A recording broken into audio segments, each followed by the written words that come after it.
Trump is inching closer to fulfilling his campaign promise of dismantling the U.S. Department of Education, although it will eventually require congressional action. And last week, the Office of Civil Rights learned that several of their regional offices were closing. Our Investigates team has been looking into the status of active cases here in Kentucky.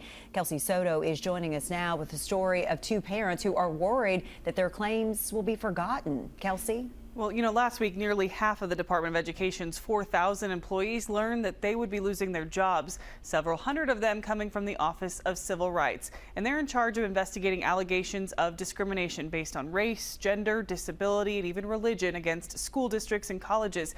And every year, they get thousands of complaints nationwide. And now they'll have to do it with even fewer staff. We're going to be returning education very simply back to the states where it belongs. President Donald Trump has vowed to do away with the Department of Education. Last week, he signed an executive order to restructure.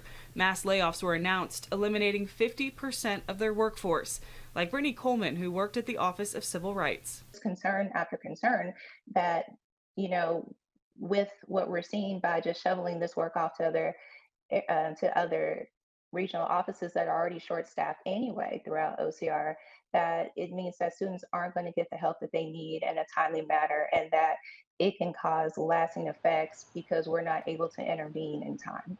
Rihanna Burns and Shannon Booker are both mothers to students in Rowan County. The two have open and pending investigations with OCR based out of Philly.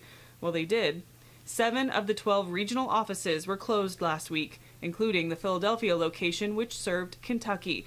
Parents fear these cases may fall through the cracks. We're aware that the school was contacted, that the allegations were made, that the cases were open. Information was requested from them, documentation of what they had done, and then to now be met with the doors were closed. I feel a little bit nervous again. OCR is tasked with investigating claims of discrimination based on race, sex, religion, and disability.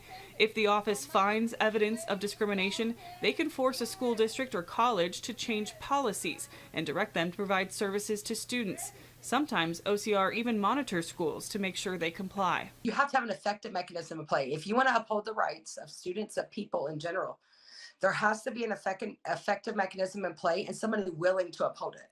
In Rihanna's case, one of the claims had already reached a voluntary resolution. Some of those reporting requirements list deadlines later this month.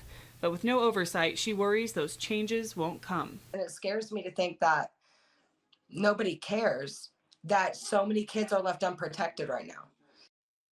The NAACP and the National Education Association, as well as some parents, have filed a lawsuit seeking a court order to stop the dismantling of the DOE. Agency officials have said that the work of the Office of Civil Rights will continue.